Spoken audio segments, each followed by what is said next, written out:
کہ دین اسلام جہاد کے نام پر غیر مسلموں پر ظلم کرتا ہے۔ جہاد کا کانسیپٹ ہے لیکن بہت محدود، اور محدود کے ساتھ ساتھ مشروط۔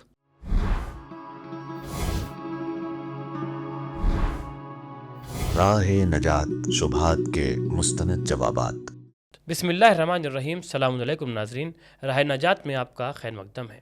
ہم پھر حاضر ہوئے ہیں ایک نئے سوال کے ساتھ۔ یہ سوال ہوتا ہے کہ دین اسلام جہاد کے نام پر غیر مسلموں پر ظلم کرتا ہے، تو آئیے اس کا جواب جانتے ہیں۔ بسم اللہ الرحمن الرحیم۔ دین مبین پر یہ الزام کوئی نیا نہیں ہے، بلکہ کافی مدت سے کہا جاتا رہا ہے کہ اسلام تلوار کے زور پر پھیلا، طاقت کے زور پر پھیلا، زبردستی کے ساتھ پھیلا۔ آج اس کا رنگ اس طریقے سے بدل دیا گیا کہ مثلاً جہاد کو غیر مسلموں کو ستانے کے لیے یا ان پر ظلم کرنے کے لیے رکھا گیا، حالانکہ یہ حقیقت کے برخلاف ہے۔ اسلام کہیں بھی زبردستی کا قائل نہیں۔ قرآن مجید نے واضح الفاظ میں کہا، بسم اللہ الرحمن الرحیم، لا اکراہ فی الدین، دین میں کوئی زبردستی نہیں۔ یعنی آپ غیر مسلم ہیں، آپ بودھزم کو فالو کرتے ہیں، ہندوازم کو فالو کرتے ہیں، مسیحی ہیں، یہودی ہیں، جی، آپ جس دین پر رہنا چاہیں اس دین پر رہیں، لا اکراہ فی الدین، دین میں کوئی زور زبردستی نہیں کہ صاحب آپ ہندو مثلاً کیوں ہیں، آئیے مسلمان ہو جائیے۔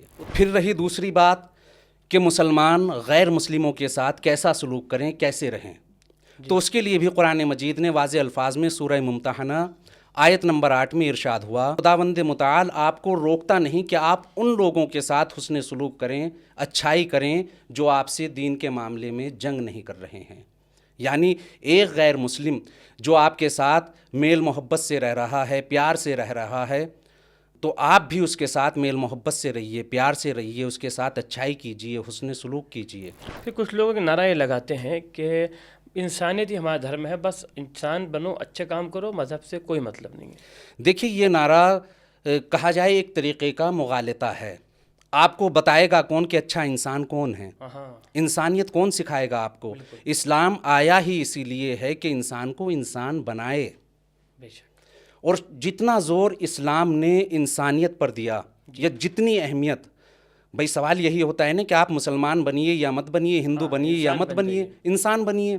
انسان ہوتا کیا ہے یا انسان کی اہمیت کیا ہے، انسانیت کی عظمت کیا ہے، یہ آپ کو کون بتائے گا؟ خود اسلام بتا۔ اسلام سے بہتر انسانیت کی عظمت و وقار کو کوئی بتا ہی نہیں سکتا۔ جہاں انسانیت کا تذکرہ ہوا وہاں قرآن مجید نے ارشاد فرمایا، من قتل نفسا بغیر نفس او فساد فی الارض فکأنما قتل الناس جمیعا ومن احیاها فکأنما احیا الناس جمیعا۔ قرآن واضح الفاظ میں کہہ رہا ہے اگر کسی نے کسی بے گناہ انسان کو قتل کر دیا، جی، یہاں دیکھیں مذہب کی قید نہیں ہے، انسان، یہ نہیں کہا گیا کہ اگر کسی کافر نے، اگر کسی مشرک نے، اگر کسی غیر مسلم نے کسی مسلمان کو قتل کر دیا، بلکہ کہا جا رہا ہے کہ اگر کسی نے کسی بے گناہ انسان کو قتل کر دیا، قتل کرنے والا ممکن ہے مسلمان ہو، یہ کسی اور مذہب کا، قتل ہونے والا ممکن ہے غیر مسلم ہو، بات کلی ہے۔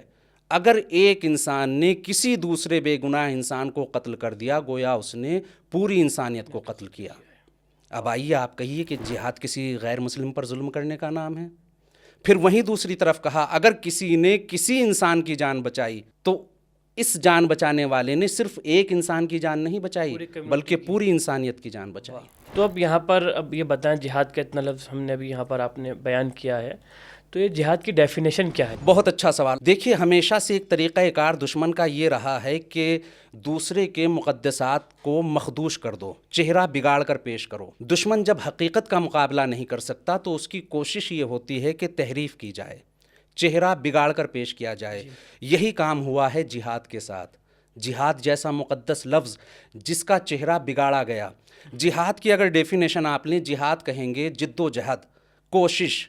وہ کوشش ظلم کے مقابلے پر بھی ہو سکتی ہے، وہ کوشش سماج کو بنانے کے لیے بھی ہو سکتی ہے، وہ کوشش خود اپنے آپ کو بدلنے کے لیے بھی ہو سکتی ہے، وہ کوشش خود اپنے آپ کو سنوارنے کے لیے بھی ہو سکتی ہے۔ اس لیے اسلام میں جہاں جہاد کا لفظ آیا وہاں جہاد کی بھی دو قسمیں بیان ہوئیں، جہاد اکبر، جہاد اصغر۔